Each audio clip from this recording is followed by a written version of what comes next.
नमस्कार। आज हम साइकोलॉजी के एक ऐसे सिद्धांत की बात करने वाले हैं जो सिर्फ एग्जाम के लिए नहीं बल्कि हमारी रोजमर्रा की जिंदगी को समझने के लिए भी बहुत बहुत जरूरी है। जी हाँ, हम बात कर रहे हैं इवान पावलोव्स की क्लासिकल कंडीशनिंग की।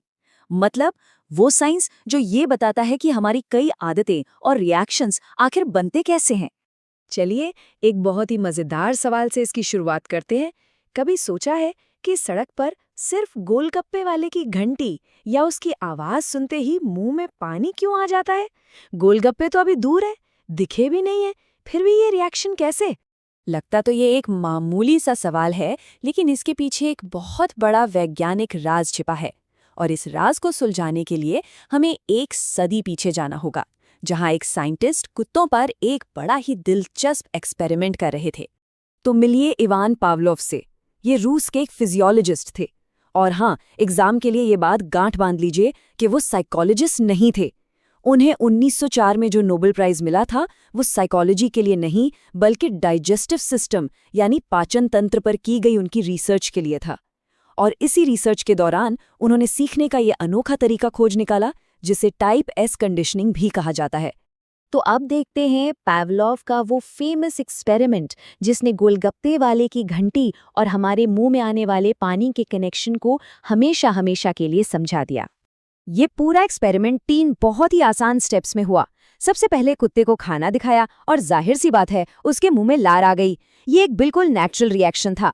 लेकिन जब सिर्फ घंटी बजाई गई तो कुछ नहीं हुआ। क्यों? क्योंकि घंटी का खाने से कोई लेना देना था ही नहीं। अब आता है सबसे जरूरी हिस्सा, दूसरा स्टेप। पावलोव ने क्या किया? पहले घंटी बजाई और उसके ठीक बाद खाना दिया। घंटी फिर खाना, घंटी फिर खाना।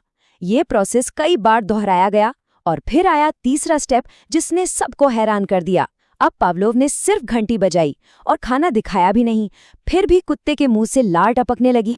यहाँ एक बहुत ही खास बात पर ध्यान देना जरूरी है, और वो है ये छोटा सा नंबर।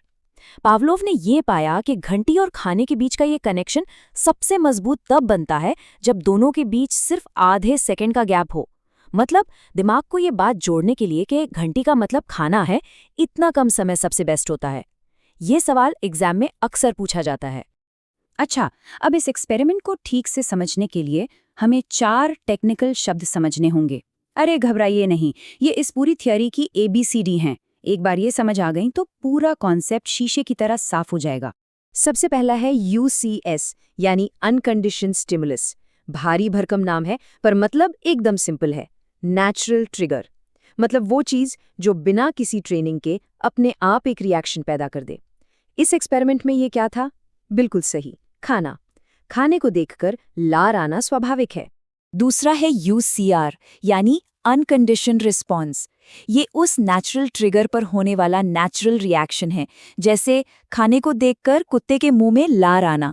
ये कोई सीखी हुई बात नहीं है, ये ऑटोमेटिक है।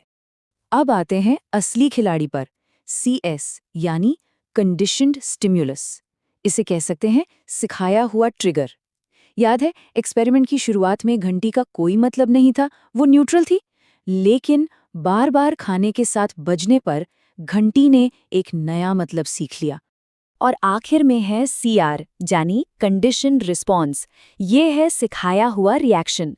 सोचिए, घंटी की आवाज सुनकर लार आना कोई नेचुरल बात तो है नहीं, कुत्ते को ये सिखाया गया था। ये एक सीखी हुई, एक कंडीशन की हुई प्रतिक्रिया है। ठीक वैसे ही जैसे गोलगप्पे वाले की आवाज पर हमारी प्रतिक्रिया होती है। तो सबसे जरूरी बात जो याद रखनी है वो ये है, जब भी अनकंडीशन्ड या स्वाभाविक शब्द सुने तो समझ जाइए कि बात नेचुरल ऑटोमेटिक रिएक्शन की हो रही है, जिसे सीखना नहीं पड़ता। और जब भी कंडीशन्ड या सीखा हुआ शब्द सुने तो समझ जाइए कि ये वो बर्ताव है जो अनुभव और जुड़ाव से सीखा गया है। एक ऑटोमेटिक है, दूसरा सिखाया हुआ। बस। चलिए, अब कहानी में थोड़ा और आगे बढ़ते हैं। इस सिद्धांत के कुछ और गहरे नियमों को समझते हैं जो बताते हैं कि ये सीखा हुआ व्यवहार कैसे फैलता है, कैसे बदलता है और हाँ, कैसे खत्म भी हो सकता है।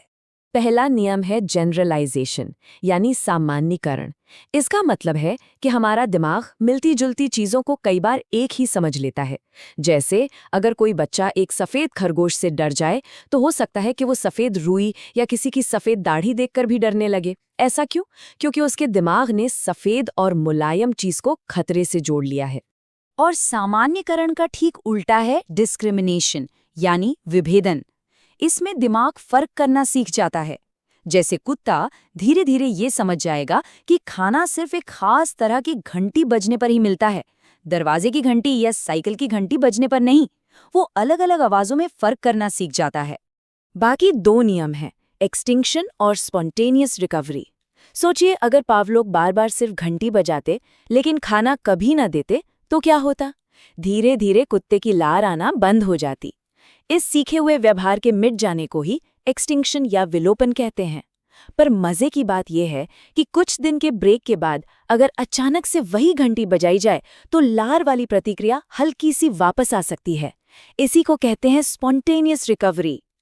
तो अब सवाल ये उठता है कि कुत्तों पर किए गए इस 100 साल पुराने एक्सपेरिमेंट का आज के टीचर्स और क्लासरूम से भला क्या लेना देना है? असल में बहुत कुछ। देखिए, ये सिद्धांत क्लासरूम में कितना पावरफुल हो सकता है। अच्छी आदतें बनाने में, जैसे स्कूल की घंटी बजते ही बच्चों का अपने आप लाइन में लग जाना, किसी विषय का डर मिटाने में, जैसे मैथ्स के मुश्किल सवालों को मज़ेदार गेम्स और इनाम से जोड़कर पढ़ाना, और तो और बच्चों को अक्षर सिखाने में भी, जहां क की आवाज़ को कबूतर के चित्र से जोड़ा जाता है ताकि वो कनेक्शन हमेशा के लिए याद हो जाए। तो अंत में एक सवाल सबके सोचने के लिए, क्या हमारी बहुत सारी आदतें, हमारी पसंद नापसंद, किसी गाने को सुनकर अचानक खुश हो जाना या किसी खास महक से कोई पुरानी याद आ जाना, ये सब असल में हमारे दिमाग में बंधी हुई ऐसी ही कुछ सीखी हुई घंटियों का नतीजा है? सोचिएगा जरूर।